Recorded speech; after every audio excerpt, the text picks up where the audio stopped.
आज की क्लास में हम सीखेंगे सपोर्ट एंड रेजिस्टेंस। देखो, टू बी ऑनेस्ट मैं इस क्लास में क्लियरली आपको एक्सप्लेन कर दूंगा, समझा दूंगा कि हम सपोर्ट क्यों ड्रॉ करते हैं, रेजिस्टेंस क्यों ड्रॉ करते हैं और उसके पीछे की रीज़न क्या होती है। तो सबसे पहला जो पॉइंट होगा, what is support and resistance. ठीक है, what is support and resistance. दूसरा कि ये क्यों बनती है, why why we draw support and resistance, हम इन दोनों को ड्रॉ क्यों करते हैं। और तीसरा कि how to find trade. Support and resistance के हेल्प से हम ट्रेड को कैसे फाइंड आउट करें, इस क्लास में हम इसी टॉपिक पे पढ़ेंगे। ओके, तो मैं आप सभी से रिक्वेस्ट करता हूं कि हम क्या सीख रहे थे। आपको अच्छे से याद होगा कि हम चार्ट पैटर्न पढ़ रहे हैं। ओके, चार्ट पैटर्न, और उसी चार्ट पैटर्न के बीच में मैंने इंट्रोड्यूस किया है सपोर्ट एंड रेजिस्टेंस। वो क्यों, उसके पीछे का क्लियर रीज़न आपको बाद में समझा दूंगा मैं। बट मैं आपको बता दूं कि चार्ट पैटर्न सीखते सीखते आपको सपोर्ट एंड रेजिस्टेंस की पूरी नॉलेज होना बहुत ही ज़्यादा आवश्यक है। क्योंकि जब आप डे 1 से डे 10 के बीच में जब आपको मैंने चार्ट पैटर्न के बारे में बताया था, समझाया था, तो उसी वक्त मैंने ट्रेडिंग व्यू का चार्ट खोल के आपको सपोर्ट एंड रेजिस्टेंस के बारे में भी समझाया था। लेकिन उस वक्त बस बिगनर्स के लिए था और मैंने आपको बोला था कि जैसे जैसे हम क्लास में आगे बढ़ेंगे वैसे ही चीज़ों को हम अच्छे से सीखेंगे। तो आगे की चार्ट पैटर्न, जो बची हुई 3-4 चार्ट पैटर्न है, उसे कंप्लीट करने से पहले अब हमें सपोर्ट एंड रेजिस्टेंस को अच्छे से जानना बहुत ही ज़्यादा इंपॉर्टेंट हो गया है। हमें ये जानना होगा कि सपोर्ट हम क्यों ड्रॉ करते हैं, क्या कंडीशन होती है, आखिर कुछ तो रीज़न होगा जिसकी वजह से हम नीचे वाले लाइन को सपोर्ट कहते हैं, ऊपर वाले लाइन को रेजिस्टेंस कहते हैं। इस क्लास में सब कुछ डिटेल में अच्छे से मैं ड्रॉ करके, पहले मैं यहाँ पे लाइव आपको समझाऊंगा, फिर मैं आपको ट्रेडिंग व्यू चार्ट पे ले जाके आपको सपोर्ट एंड रेजिस्टेंस के बारे में सिखाऊंगा। इवन मैं आपको horizontal resistance and horizontal support के बारे में भी बताऊंगा और साथ साथ सपोर्ट एरिया और रेजिस्टेंस एरिया के बारे में भी सिखाऊंगा। और सबसे इंपॉर्टेंट बात, कभी कभी आप देखते होंगे कि ये सब अगर रेजिस्टेंस है और ये एक सपोर्ट है, तो बहुत बार ऐसे चार्ट जाती है और बिना रेजिस्टेंस को टच किए नीचे चली जाती है और कभी कभी सपोर्ट के नीचे आके फिर ऊपर चली जाती है। ओके, तो कभी कभी ऐसा होता है कि यहाँ पे इतना गैप क्यों बच जाता है और इस सपोर्ट को ये तोड़ के नीचे क्यों आ जाती है। इन सभी टॉपिक पे हम डिस्कस करेंगे और ये सारी साइकोलॉजी मैं आपको आज की क्लास में बताने वाला हूँ। तो उम्मीद है कि आज की क्लास को आप ध्यान से देखेंगे और चीज़ों को समझने की कोशिश करेंगे। तो चलिए क्लास को हम शुरू करते हैं। तो सबसे पहले मैं आपके सामने ये लिखूंगा कि मार्केट में जब ट्रेडर्स ट्रेड करने के लिए आते हैं तो वो दो व्यू लेके आते हैं। ठीक है, दो व्यू लेके आते हैं। पहला तो बाई का व्यू कि वो उन्हें बाई करना है, या दूसरा सेल का व्यू। ओके, यहाँ तक क्लियर है? किसी को भी डाउट है? No doubt. अब एक बात मुझे बताइए कि सबसे पहले तो आज की क्लास में मैं जो भी बताऊंगा वो आप खुद के ऊपर, ठीक है, योर सेल्फ खुद के ऊपर लेके सोचना है कि आप उस जगह पे होते तो क्या करते। जस्ट एज्यूम, मान लो कि आप बायर हो और मान लो कि आप सेलर हो। ठीक है, इन चीज़ों को आपको ध्यान में रखना है। मैं आपको एक बात बताना चाहता हूँ कि मैं क्लास में जो भी आपको समझाऊंगा, जो भी बताऊंगा, आपको उन सभी चीज़ों को ध्यान में रखना है। अदरवाइज बाद में ये हो सकता है कि आपको चीज़ें समझ में ना आए। तो सबसे पहले हम बायर्स के प्रोस्पेक्टिव से बात कर रहे हैं और आपने ट्रेड करने का प्लान किया। अब आप बायर्स हैं तो आपका क्या प्लान होगा? जब जब मार्केट अप जाएगी, जब जब प्राइस ऊपर जाएगी, जब जब स्टॉक की प्राइस अप जाएगी, ऊपर जाएगी, तब तब आप क्या करोगे? एंट्री करोगे। ओके, यहाँ तक समझ में आ गया? किसी को डाउट? आई थिंक किसी को भी डाउट नहीं है। ओके, सेम टाइम अगर हम बात करते हैं सेलर्स की, ठीक है, सेम टाइम अगर हम बात करें इस सेलर्स की, तो सेलर्स, अब जैसे ही मैं बायर्स बोलूं तो आप अपने मन में सोचना कि आप बायर्स हो, जैसे ही सेलर्स बोलूं तो आप अपने मन में सोचना कि आप सेलर्स हो। जैसे ही ये सारी चीज़ें आप अपने मन में सोचना शुरू कर दोगे तो आपकी डाउट ही क्लियर हो जाएगी। आप कब ट्रेड करोगे? आप मार्केट में ट्रेड कब करोगे? ठीक है, शेयर्स का काम होता है क्या? सेल करना। ओके, अब सेल आप कब करोगे? सेल तभी करते हैं जब प्राइस डाउनवर्ड जाती है, प्राइस गिरने लगती है, जब मार्केट वीक होने लगती है। अब एक बात मुझे बताओ, आप जब जब स्टॉक की प्राइस गिर रही होगी, मार्केट गिर रही होगी, तो आप क्या, आपके मन में क्या आएगा? आपके पास पैसे हैं, आप पैसे लेके मार्केट को देख रहे हो, वेट कर रहे हो और आप प्लान में हो और आप मार्केट को लगातार कंटिन्यूसली प्राइस को देख रहे हो और प्राइस ना आपको वीकनेस शो हो रही है, प्राइस नीचे गिर रही है, तो फिर आप क्या करोगे? आप तुरंत सेल का प्लान बनाओगे और वहाँ पे एक ट्रेड पंच कर दोगे सेल का।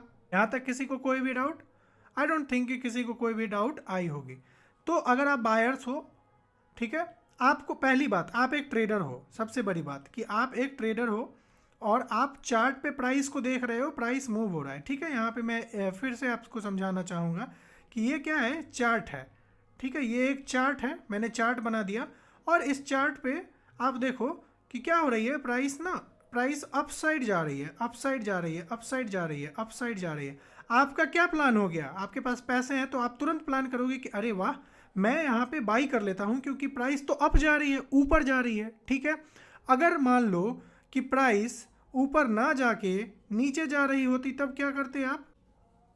शेयर की प्राइस नीचे गिर रही है स्टॉक की, तो आप यहाँ पे क्या करोगे? आप देखोगे कि मार्केट वीक नज़र आ रहा है, मार्केट में सेलिंग्स आ रही है, तो आप वहाँ पे एक पुट साइड में ट्रेड बनाने का प्लान करोगे, आप वहाँ पे सेल करने की कोशिश करोगे, ठीक है।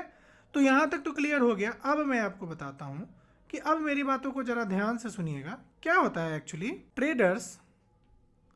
ट्रेडर्स एक प्राइस पॉइंट पे जब प्राइस ऊपर जा रही होती है, ठीक है, जब प्राइस ऊपर जा रही है तो यहाँ पे क्या करते हैं कि बायर्स लोग आ जाते हैं, ठीक है, बायर्स लोग आ जाते हैं। मैं बायर्स को बी लिखूँगा, ठीक है, यहाँ पे एक बायर्स आ जाते हैं, बायर्स एंट्री ले लेते हैं।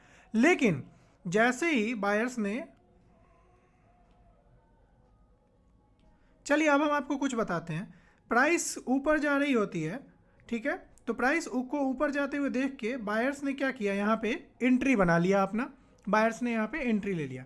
अब प्राइस जैसे ही ऊपर जा रही होती है तो थोड़ा सा ऊपर जाने के बाद प्राइस में वीकनेस शो होती है, ठीक है, और वीकनेस शो होती है तो बायर्स क्या करते हैं, वहाँ पे घबरा जाते हैं और बायर्स को ये लगता है कि अब प्राइस नीचे ना आ जाए, तो वो क्या करते हैं, यहाँ से अपना पोजीशन को निकालना शुरू कर देते हैं, एग्जिट करना शुरू कर देते हैं, ठीक है, एग्जिट करना शुरू कर देते हैं, एग्जिट करना शुरू करते हैं, जिसकी वजह से प्राइस थोड़ा सा नीचे आने लगती है। ओके, अब ये नीचे आने लगी, फिर जैसे ही नीचे आने लगती है तो जितने भी सेलर होते हैं, ठीक है, कौन होते हैं, सेलर होते हैं, उनको लगता है कि ये प्राइस नीचे आ रही है, क्योंकि मैंने आपको पहले ही बता दिया है कि आप एक ट्रेडर हो और आप बाई भी करते हो, सेल भी करते हो। तो जब आपने देखा ऊपर जा रहा है तो आपने बाई कर लिया और फिर आपने वीकनेस देखा तो आप घबरा के, अब वीकनेस कैसे आई, वीकनेस ऐसे आ सकती है कि हो सकता है कि यहाँ पे इस लेवल पे किसी ने सेल कर दिया हो, बड़े इंस्टीट्यूशन ने सेल कर दिया हो, ठीक है, तो उसकी वजह से वीकनेस आ रही होगी। अब वीकनेस को देख के आपने क्या कर दिया, यहाँ पे एक सेल कर दिया, ठीक है, आपने सेल कर दिया। अब क्योंकि आपकी सेल की वजह से और भी इसमें स्ट्रेंथ आ गई और वो फिर से नीचे गिरना शुरू हो गई। लेकिन जिस प्राइस पॉइंट से आपने यहाँ पे बाई किया था वहाँ पे फिर से बहुत सारे लोग बैठे होंगे और उन्होंने क्या किया कि सेम प्राइस पॉइंट पे उन्होंने सोचा कि मैं यहाँ पे फिर से बाई कर लेता हूँ। अब यहाँ पे उन्होंने बाई किया और बहुत सारे इंस्टीट्यूशन भी यहाँ पे बैठे होंगे, वो सोच रहे होंगे कि मैं भी यहाँ पे बाई कर लेता हूँ। अब आपकी साइकोलॉजी क्या है, आपने यहाँ पे सेल किया था तो आपने यहाँ पे देखा कि बाई हो रही है और प्राइस की वीकनेस आपने देखा कि प्राइस कमज़ोर हो रही है, तो आप यहाँ पे क्या करते हो, आप यहाँ पे एग्जिट करना शुरू कर देते हो। आप मतलब सेलर्स, ठीक है, सेलर्स एग्जिट करना शुरू कर देते हैं और क्योंकि सेलर्स एग्जिट करना शुरू कर देते हैं और बायर्स यहाँ पे बाई करना शुरू कर देते हैं तो ये प्राइस वहाँ से वापस फिर से ऊपर की ओर जाने लगती है। ओके, फिर सेम कंडीशन सिचुएशन रिपीट होता है, फिर यहाँ पे आती है, फिर सेलर्स यहाँ पे एक्टिव होते हैं और फिर प्राइस नीचे आती है, फिर नीचे बायर्स एक्टिव होते हैं, फिर प्राइस को ऊपर ले जाते हैं, फिर सेलर्स एक्टिव होते हैं, प्राइस को नीचे लेके आते हैं, फिर बायर्स एक्टिव होते हैं, प्राइस को ऊपर ले जाते हैं। और ये सिचुएशन कब तक चलेगा, ये सिचुएशन तब तक चलता जाएगा जब तक ये पता न चले कि इस जगह पे या इस जगह पे ये जो नीचे आ रही है इस जगह पे शेयर्स की प्राइस ओवर वैल्यूड या अंडर वैल्यूड है।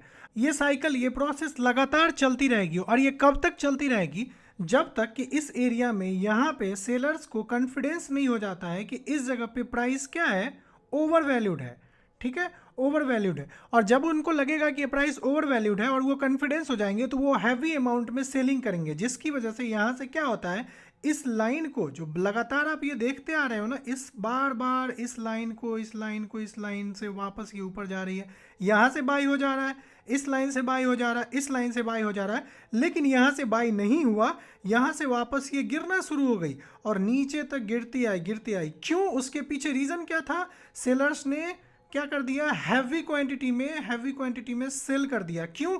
क्योंकि उनको भरोसा था अपने सेटअप पे और उनको ये लग रहा था कि प्राइस ओवर वैल्यूड है और भी ज़्यादा नीचे आ सकती है, और उन्होंने हैवी क्वांटिटी में सेल कर दिया और वहाँ से इस लाइन को तोड़ के नीचे आ जाती है। अब बार बार जब प्राइस जिस लाइन से वापस सपोर्ट लेके ऊपर जा रही है उसी एरिया को क्या कहते हैं, सपोर्ट एरिया। ओके, इससे पहले अभी तक एक बार भी मैंने सपोर्ट वर्ड का यूज़ नहीं किया था। अब आज के बाद से आपको अच्छे से पता चल जाएगा कि सपोर्ट एरिया क्या होता है, और आज से आपको पता चल भी गया। आपसे अगर कोई पूछे कि सपोर्ट एरिया कब ब्रेक होता है, तो आप उसे ये कह सकते हो कि जब सेलर्स को लगता है कि इस जगह पे प्राइस ओवर वैल्यूड है तो वो हैवी क्वांटिटी से सेलिंग करते हैं, जिसकी वजह से सपोर्ट एरिया ब्रेक हो जाता है और वो जो साइकिल चल रही होती है वो टूट जाती है। अब यहाँ पे ऊपर देखिए आप कि बार बार इस पॉइंट से ये वापस नीचे गिर रहा है, ये ऊपर जा रहा है, इस पॉइंट से नीचे गिर जा रहा है, इस पॉइंट से नीचे गिर जा रहा है, इस पॉइंट से नीचे गिर जा रहा है, इस पॉइंट से। तो इस लाइन को हम क्या कहते हैं, रेजिस्टेंस एरिया। ठीक है, इस लाइन को हम क्या बोलते हैं, रेजिस्टेंस एरिया।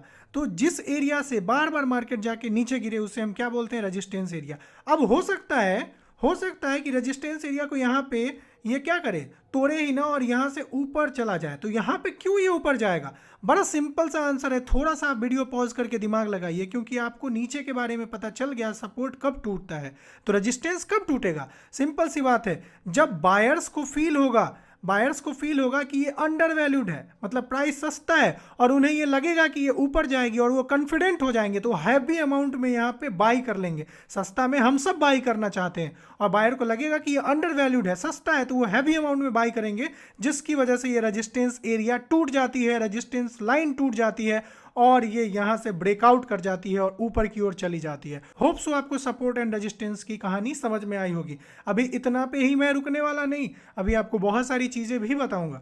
अभी जरा ध्यान से देखिएगा कि अभी मैं सपोर्ट एंड रेजिस्टेंस के बारे में तो मैंने बता दिया, आपको पता भी चल गया, बट सिर्फ यही सपोर्ट एंड रेजिस्टेंस मार्केट में नहीं होता, और भी सपोर्ट एंड रेजिस्टेंस होती है। वो कैसे होती है वो तो मैं आपको बताऊंगा ही, बट उससे पहले मैं आपको कुछ और बताना चाहता हूँ। चलो, होता क्या है कि आपने बहुत बार ऐसा देखा होगा कि मान लो कि ये क्या है, ये एक रेजिस्टेंस एरिया है और ये क्या है, एक सपोर्ट एरिया है। ठीक है, और प्राइस क्या करती है, प्राइस बार बार यहाँ से ऊपर जा रही है, ठीक है, और यहाँ से नीचे गिर रही है, मतलब रिस्पेक्टफुल तरीके से, बट अचानक से यहाँ पर गई और बिना उसे टच किए हुए नीचे गिर गई। ठीक है, और कभी कभी ऐसा होता है कि इस सपोर्ट एरिया को तोड़ के नीचे आ भी जाती है, तो लोगों को लगता है ब्रेकआउट है, बट ये वापस क्या करती है, ऊपर चली जाती है और फिर अपने रेजिस्टेंस एरिया को टच करके वापस नीचे आती है। ऐसा क्यों होता है? देखो, सबसे पहली बात कि मैंने आप सभी को समझा रखा है कि कभी भी चार्ट एक्यूरेट 100% बनती ही नहीं है। ओके, थोड़ा बहुत ऊपर नीचे होता ही है। अभी मैं आपको बहुत इंपॉर्टेंट टॉपिक जो बताने वाला हूँ वो आप याद रखिएगा, और डेफिनेटली ये लाइफ टाइम आपके लिए हेल्पफुल होने वाली है। ओके, इस टॉपिक को जरूर याद रखिएगा। अब वो टॉपिक क्या है, जरा ध्यान से देखिए। मैंने क्या बोला, ये क्या है, रेजिस्टेंस है। ओके, रेजिस्टेंस है, और ये क्या है, सपोर्ट है। ठीक है, ये सपोर्ट लाइन है और ये रेजिस्टेंस लाइन है। ठीक है, अब ये हॉरिजेंटल लाइन होता है, जो सीधा लाइन ऐसे होता है ना वो हॉरिजेंटल होता है, जो लंबा लाइन होता है उसे हम वर्टिकल बोलते हैं। ठीक है, इसे हम हॉरिजेंटल रेजिस्टेंस भी बोल सकते हैं और इसे हॉरिजेंटल सपोर्ट भी बोल सकते हैं। तो उसकी बात नहीं है, वो वर्ड है। चीज़ों को हमें समझना है कि आखिर ऐसा क्यों होता है, उसके पीछे की साइकोलॉजी जरा ध्यान से समझो। आपने यहाँ पे बाइंग कर लिया, आपको लगा कि प्राइस ऊपर जाएगा, आपने बाई कर लिया, आप ऊपर चले गए। ठीक है, यहाँ पे आपको लगा कि प्राइस नीचे जाएगा, आपने सेल कर दिया, प्राइस नीचे आ गई। ठीक है, आपने सेल कर दिया, प्राइस नीचे आ गई। फिर आपको लगा ऊपर जाएगा, आपने यहाँ पे बाई कर लिया, ऊपर चली गई। फिर आपको लगा आपने सेल कर दिया, लेकिन इस बार तो इस लाइन पे आई ही नहीं, तो आपने यहाँ पे सेल कैसे किया? कॉमन सेंस की बात है, सोचने वाली बात है, बड़ी अजीब बात है। यहाँ पे तो ऐसा हो रहा है ना कि अपनी मर्जी से हम लोगों ने कुछ भी बना दिया हो। नहीं, इसके पीछे का साइकोलॉजी मैं आपको समझाता हूँ। देखो, ट्रेडर ना दो टाइप के होते हैं। पहला ट्रेडर क्या होता है, रिस्की ट्रेडर होता है। ठीक है, रिस्की ट्रेडर। और दूसरा ट्रेडर कौन सा होता है पता है, प्रोटेक्टिव ट्रेडर। ठीक है, उसे डर लगता है, वो अपने पैसे को बचा के चलता है, वो रिस्क बिल्कुल भी नहीं लेता है। ठीक है, पहला रिस्की, दूसरा प्रोटेक्टिव। अब रिस्की ट्रेडर क्या करते हैं, पहली बात कि आपने यहाँ पे ट्रेड लिया, ये गया ऊपर, चलो खुश हो, आपने यहाँ पे सेल कर दिया। ठीक है, आपने बाई जो किया था वो सेल करके अपने पैसे को आपने निकाल दिया। दूसरा क्या किया, यहाँ पे मान लो कि फिर से आपने बाई किया तो यहाँ पे ऊपर गया, तो आप ना मान लो कि रिस्की ट्रेडर हो। ठीक है, आप मान लो कि रिस्की ट्रेडर हो, तो आप इस वाले में ना आप रिस्की ट्रेडर हो, ठीक है। इस वाले में मान लो कि मैंने आपको बोला है कि जो भी मैं समझाऊं उन दोनों को अपने ऊपर लेके सोचना है। तो फिलहाल आप अपने ऊपर लीजिए कि आप एक रिस्की ट्रेडर हैं। तो आपने रिस्की ट्रेडर था, आपने यहाँ पे क्या किया, बाई किया और ये ऊपर जा रहा है प्राइस। आपने यहाँ पे क्या किया, रिस्की ट्रेडर हमेशा ना रिस्क लेता है, वो डरता नहीं है, वो ये सोचता है चलो थोड़ा बहुत इधर ऊपर नीचे प्राइस हो भी जाएगा तो चलेगा। आपने क्या किया, ऊपर तक गया, ठीक है, इस प्राइस पॉइंट पे आपने सेल कर दिया या आपने पैसे को निकाल लिए, एग्जिट कर दिया, फिर यहाँ से किसी ने सेल कर दिया। अब बहुत इंपॉर्टेंट बात मैं बताता हूँ। मान लो कि 1 मिनट के लिए कि आप प्रोटेक्टिव ट्रेडर हो, मतलब आप ऐसे ट्रेडर हो जिसके पास बहुत कम ही रुपए हैं और वो डर डर के ट्रेड कर रहा है, उसे ट्रेड लेने में डर लग रहा है, उसे बुरा फील हो रहा है, उसे ऐसा लग रहा है कि मैं ट्रेड लूँगा तो मेरा नुकसान हो जाएगा, मेरा लॉस हो जाएगा। अब वो क्या कर रहा है, यहाँ पे ट्रेड ले रहा है और जैसे ही रेजिस्टेंस के एरिया में प्राइस आ रहा है तो वो डर के ना एग्जिट करना शुरू कर दे रहा है।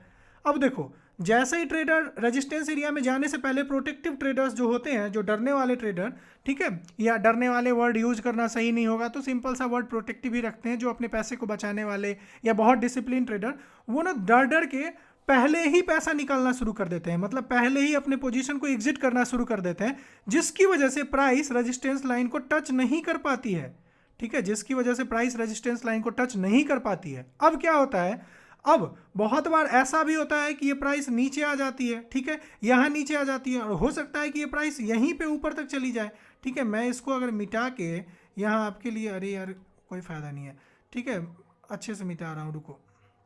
मान लो कि मैं इसको, इसी प्राइस को ये ऊपर तक क्यों चली जाएगी, ठीक है, तो ये ऊपर तक क्यों चली जाएगी, तो इसमें क्या हुआ होगा ना, इसमें ये हुआ होगा कि यहाँ पे रिस्की ट्रेडर होंगे, उन्होंने इस प्राइस को, इस लाइन के आने से पहले, इस रेजिस्टेंस लाइन के आने से पहले उन्हें डर वर नहीं लग रहा होगा, वो आराम से बैठे होंगे और वो सोच रहे होंगे कि क्या पता इस बार ये ब्रेकआउट हो जाए और मैं अपने प्राइस को छोड़ ही दूंगा और मुझे और भी पैसे मिल जाएंगे। रिस्की ट्रेडर ऐसे होते हैं, वो रिस्क लेते हैं, ठीक है, काइंड ऑफ गैम्बलिंग करते हैं, वो ये सोच रहे हैं कि यहाँ पर क्या ही निकालो। फिर जब देखते हैं कि यहाँ पे हैवी अमाउंट में फिर से सेलिंग शुरू हो गई है और लोगों ने रेजिस्टेंस के एरिया में सेल करना शुरू कर दिया है, तब वो जल्दी जल्दी अपना पैसा निकालना शुरू कर देते हैं, एग्जिट करना शुरू कर देते हैं अपने पोजीशन को, फिर वहाँ से नीचे गिरना शुरू हो जाती है और नीचे गिर के हो सकता है कि फिर से यहाँ पे इस लाइन को टच किए बगैर ऊपर चली गई, तो वही प्रोटेक्टिव ट्रेडर जो जल्दी जल्दी अपना पैसा निकालना शुरू कर देते हैं और जैसे ही रेजिस्टेंस या सपोर्ट किसी भी एरिया को तोड़ के प्राइस थोड़ा सा ऊपर जाके वापस नीचे आती है, तो मतलब है कि वहाँ पे रिस्की ट्रेडर ने थोड़ा सा लेट अपने पोजीशन को निकाला होगा।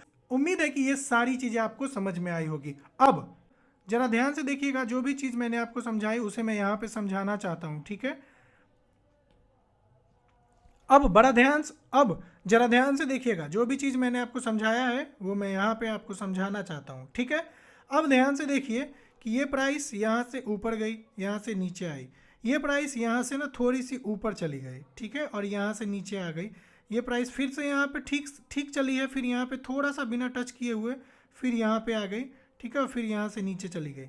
ओके, क्लियर, आपको समझ में आ गई।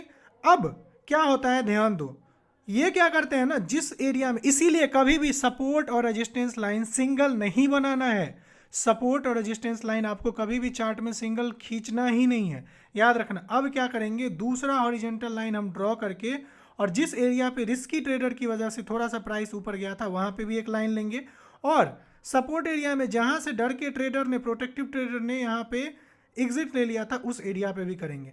अब ये जो एरिया है पूरी की पूरी हमारी, ये जो एरिया है ना, ये पूरी की पूरी, ये एरिया, ये पूरा का पूरा जो एरिया है ना हमारा, वो क्या हो गया, सपोर्ट एरिया, ये नीचे वाला ग्रीन वाला हो गया और ऊपर वाला क्या हो गया, रेजिस्टेंस एरिया, ठीक है।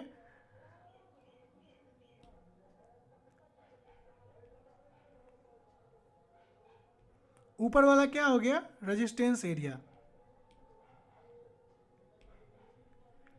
और नीचे वाला क्या हो गई, सपोर्ट एरिया। इसे हम क्या बोलेंगे, सपोर्ट एरिया, ठीक है, सपोर्ट एरिया। हमें कभी भी चार्ट पे अगर बनाना है तो हम सपोर्ट रेजिस्टेंस बनाएंगे ही नहीं, हमें रेजिस्टेंस एरिया बनाना है, ठीक है, रेजिस्टेंस एरिया बनाएंगे और सपोर्ट एरिया बनाएंगे, क्योंकि प्राइस कभी भी आपके लाइन को छू के ऊपर नीचे नहीं आएगी, या तो आपके लाइन को टच करने से पहले ही लौट जाएगी या तो आपके लाइन को टच करके ऊपर चली जाएगी। तो जब तक आपने सपोर्ट और रेजिस्टेंस एरिया मार्केट में बनाया ही नहीं है तब तक आपको कन्फ्यूजन होती रहेगी और फेक ब्रेकआउट में फंस जाओगे। मान लो कि यहाँ पे बस आपका ये लाइन होता और यहाँ पे बस एक लाइन होता, तो इसने तो ब्रेकआउट कर दिया, तो ब्रेकआउट कर दिया तो आपको ये लगेगा कि अब मैं यहाँ पे बाई कर लेता हूँ, ठीक है, बायर्स इंटरेस्टेड होंगे, बट तुरंत देखो यहाँ पे सेल हो गई। तो इसीलिए अगर आपका सपोर्ट एरिया रेजिस्टेंस एरिया होता, अगर आपने रेजिस्टेंस एरिया बना रखा है दो लाइन के बीच में, तो आपको ये सारी चीज़ें समझ में आ जाएगी, आपको ये फील होगा कि मैं बहुत बड़े ट्रैप से बच गया। अब हम चार्ट पे चल के इसे देखेंगे कि सपोर्ट एरिया रेजिस्टेंस एरिया कैसे ड्रॉ करते हैं। ओके, तो चलिए हम चार्ट पे चलते हैं। मैं पिछले 2 मिनट से खोज रहा हूँ, बट अपनी जो मार्केट है ना, ये देखो क्या ही कैंडल है, ये फिन निफ्टी की कैंडल है 15 मिनट के टाइम फ्रेम की, और सीरियसली ये कैंडल्स है, आप देख रहे हो 15-15 मिनट पे ये कैंडल्स बन रही है। चलो अभी मैं आपको दिखाता हूँ, अभी मैं अगर क्लिक करूँ बिटकॉइन पे तो आप कैंडल्स देखना, 15-15 मिनट के टाइम फ्रेम पे कैंडल्स देखो, ये होती है कैंडल्स। और यहीं पे मैं समझा भी पाऊंगा, मैं आपको 1000 बार कहता हूँ कि अच्छी खासी ना जो चार्ट पे चीज़ें समझाने लायक होती है ना, वो यहीं पे होती है, ठीक है। अब यहाँ पे हम ध्यान से देखेंगे सपोर्ट एंड रेजिस्टेंस को। तो सबसे पहले हम यहाँ पे क्लिक करेंगे, अपना हॉरिजेंटल लाइन उठाते हैं, हॉरिजेंटल लाइन हमने यहाँ उठाया, हमने देखा कि इस प्राइस पॉइंट से प्राइस वापस लौट के आ रही है, ठीक है, इस प्राइस पॉइंट से। एक और हॉरिजेंटल लाइन हम क्या करते हैं, उठाते हैं, हम हॉरिजेंटल रे उठाएंगे, ठीक है, हॉरिजेंटल रे उठाया हमने, एक और प्राइस पॉइंट पे हमने यहाँ पे क्या कर दिया, क्लिक कर दिया, ठीक है। इसे हम कलर कर देते हैं ग्रीन, ध्यान से देखना, बहुत सारी चीज़ें अभी आपको समझ में आएगी। इसे हम करते हैं डिलीट और हॉरिजेंटल रे लेते हैं। उसके पीछे रीज़न है, हॉरिजेंटल रे लेने के पीछे रीज़न ये है कि रे ऐसा होता है ना कि आप जहाँ से क्लिक करते हो वहीं से होती है और लास्ट में इन्फिनिटी तक जाती है, ठीक है। और ये हॉरिजेंटल लाइन लेने पे ना वो पीछे भी चार्ट में चली जाती है, तो हमें समझना है, तो हम यहीं से लेंगे क्योंकि हमें यहाँ से आपको बताना है। तो ध्यान से देखिए, हमने हॉरिजेंटल रे भी ले लिया, दोनों हॉरिजेंटल रे ले लिया है। अभी आपके हिसाब से जहाँ तक मैंने आपको बताया, तो ये क्या है, ये क्या है, रेजिस्टेंस, ये क्या है, रेजिस्टेंस है, ये क्या है, सपोर्ट है। आपने सपोर्ट एंड रेजिस्टेंस पढ़ा है और आपको ये समझ में भी आ रही है कि ये क्या है, ये सपोर्ट है, ये रेजिस्टेंस है। तो अभी तक कोई डाउट है, कोई डाउट नहीं हो रही होगी। अब जरा ध्यान से देखिएगा, यहाँ पे देख रहे हो, इस वाले लाइन को हमने सपोर्ट रेजिस्टेंस बनाया है, तो इस लाइन को तो यहाँ पे ब्रेकआउट हो गई। अब ब्रेकआउट क्यों हुई, उसके पीछे की रीज़न पहले आपको नहीं पता थी, बट आज से पता होगा। यहाँ पे ब्रेकआउट इसलिए हुई होगी क्योंकि यहाँ पे जिन बायर्स ने एंट्री लिया होगा, ट्रेडर्स ने, जिन ट्रेडर ने यहाँ पे बाई किया होगा, वो रिस्की ट्रेडर होंगे और वो ये सोच रहे होंगे कि कोई बात नहीं, थोड़ा सा होल्ड ही कर लेता हूँ, मार्केट ऊपर जाएगी, बट अचानक से यहाँ पे सेल हो जाती है, जिसकी वजह से वो भी अपना प्रॉफिट बुक करना शुरू कर देते हैं और अपने पोजीशन से एग्जिट लेते हैं, जिसकी वजह से यहाँ पे सेलर्स फिर से एंट्री करते हैं और वापस नीचे आ जाती है। अब यहाँ पे क्या होता है, जरा ध्यान से देखना, एक सेकेंड वेट करना, ये सपोर्ट है, ठीक है, यहाँ पे सपोर्ट है। अब ध्यान से देखो, अब इस सपोर्ट में आपको एक बात मैं बताना चाहूँगा कि बहुत कम ही बार ऐसा हुआ है कि इस सपोर्ट को इसने टच किया, एक बार यहाँ पे टच किया, दूसरी बार यहाँ पे टच किया, वापस ये सपोर्ट को टच करने से पहले ही लौट जा रही है। तो क्या ये सपोर्ट लाइन नहीं है? बिल्कुल सपोर्ट लाइन है। ये क्यों पहले लौट जा रही है? क्योंकि जो प्रोटेक्टिव ट्रेडर हैं वो पहले ही अपना पोजीशन निकाल ले रहे हैं, इस लाइन को टच करने से पहले वो अर्ली ट्रेड से एग्जिट कर जा रहे हैं, अपना प्रॉफिट लेके निकल जा रहे हैं, ठीक है। और वो यहाँ पे भी देखो, यहाँ पे जिन्होंने बाई किया, यहाँ पे एक रिस्की ट्रेडर होंगे, ठीक है, जिन्होंने यहाँ पे बाई किया वो यहाँ पे अर्ली पैसे लेके निकल गए, तो इस लाइन को टच नहीं कर रहा है। तो जब इस लाइन को टच ना करे और अर्ली पैसे लेके निकल जाए, तो हम क्या करेंगे, वहाँ से एक और लाइन ड्रॉ करेंगे, ठीक है, और नीचे भी हम एक और लाइन ड्रॉ करेंगे। ध्यान से देखो, जिस एरिया से बार बार वो लौट जा रहा है, तो हमारा नीचे वाला लाइन क्या हो जाएगा, ग्रीन। जरूरी नहीं कि आपको ग्रीन ही देना है, आप कोई भी कलर दे सकते हो, ठीक है। अब जरा ध्यान से देखिएगा कि ये एरिया कैसे बनाते हैं। तो देखो, लाइव आपके सामने मैं बना रहा हूँ, और ये रेड कलर कर दो ताकि अच्छा फील हो, ठीक है, ये रेड कलर हो गया। और फिर से एक बॉक्स पे, यहाँ पे ट्रेडिंग व्यू में देखो, पहला, दूसरा, तीसरा, चौथा, पांचवा, छठा, 6 नंबर पे क्लिक करोगे राइट साइड में, तो आपको शेप में पहला रेक्टेंगल दिख जाएगा, उसी रेक्टेंगल पे क्लिक करना है, फिर यहाँ पे क्लिक करो और ऐसे यहाँ तक एक बना दो, ठीक है। फिर आप इस पे क्लिक करके और इसके कलर को चेंज कर सकते हो ताकि ये देखने में खूबसूरत लगे। अब यहाँ पे क्लिक करके हम इसे ग्रीन कर देते हैं और ये हमारा सपोर्ट रेजिस्टेंस हो गया। अब हम इसमें क्या करेंगे, ये हमारा सपोर्ट एरिया हो गया, सॉरी रेजिस्टेंस एरिया हो गया, ये हमारा रेजिस्टेंस एरिया हो गया, ओके। और ये हमारा सपोर्ट, और ये जो है हमारा सपोर्ट एरिया हो गया। अब समझ में आया? तो हमें हमेशा सपोर्ट एंड रेजिस्टेंस ऐसे ड्रॉ करना है ताकि हमें आइडिया रहे कि जो प्राइस की मूवमेंट सही से हो रही है। अगर आप इस तरीके से सपोर्ट एंड रेजिस्टेंस ड्रॉ नहीं करते थे आज से पहले, तो अब आज से आप सीख गए। अब आज से ऐसे ही आप support and resistance area draw करोगे। जैसे ही सपोर्ट का ब्रेकआउट होता है तो वहाँ पे एक एंट्री बन जाती। अब यहाँ पे जरा ध्यान से देखना, यहाँ पे बहुत ही तगड़े रिस्की प्लेयर होंगे। सिर्फ एक ही कैंडल है, ध्यान से देखना। दूसरा कैंडल यहाँ पे सेलिंग्स होना शुरू हो गया है, तो यहाँ पे ये बायर जो होंगे ना रिस्की, ठीक है, उन्होंने अपने पैसे को यहाँ पे निकाल दिया। अगर बड़े टाइम फ्रेम पे हम देखेंगे, ठीक है, हॉरिजॉन्टल रे उठाते हैं, स्टिल यहाँ पे एक रेजिस्टेंस है और स्टिल यहाँ पे एक सपोर्ट एरिया है। ठीक है, समझ रहे हो आप मेरी बातों को? ध्यान से देखिए, वहाँ पे एक सपोर्ट एरिया है और यहाँ पे एक रेजिस्टेंस एरिया है। ओके, अब यहाँ पे हम बॉक्स लेंगे और इसे ऐसे बना देंगे। समझने के लिए बस मैं कर रहा हूँ आपके सामने, तो ये चीज़ें आपको समझ में आएगी। बड़े टाइम फ्रेम पे, अभी मैं 15 मिनट के टाइम फ्रेम पे देख रहा हूँ ना, 45 मिनट के टाइम फ्रेम पे जाएंगे, 30 मिनट के टाइम फ्रेम पे जाएंगे, तो हर जगह एक अपना अलग होगा। फिर ये हमारी रेजिस्टेंस एरिया हो गई, सपोर्ट एरिया हो गई। अब बार बार देखो इसी एरिया में मार्केट घूम रही है ना, इसको ब्रेकआउट नहीं कर रही है। और जैसे ही यहाँ पे इस एरिया को इसने ब्रेकआउट किया, जरा ध्यान से देखो, इस एरिया को जैसे ही ब्रेकआउट किया है, तो यहाँ पे से क्यों ब्रेकआउट हुआ? सपोर्ट एरिया का ब्रेकआउट क्यों हुआ? मैंने आपको समझाया था, याद करो। सपोर्ट एरिया का ब्रेकआउट इसलिए होता है क्योंकि सेलर्स को ये लगता है कि अब मार्केट नीचे जाएगी, ओवर प्राइस्ड है, तो सेलर्स यहाँ पे हैवी क्वांटिटी में सेलिंग करना शुरू कर देते हैं, जिसकी वजह से प्राइस और भी ज़्यादा नीचे जाने लगती है। उम्मीद है आपको सपोर्ट एंड रेजिस्टेंस की क्लास समझ में आई होगी, और सपोर्ट एंड रेजिस्टेंस की क्लास पार्ट 2 भी मैं लेके आने वाला हूँ, उसमें भी बहुत सारी चीज़ें बताने वाला हूँ। तो नेक्स्ट डे उसी को मैं कवर करूँगा। मिलते हैं आपसे नेक्स्ट क्लास में।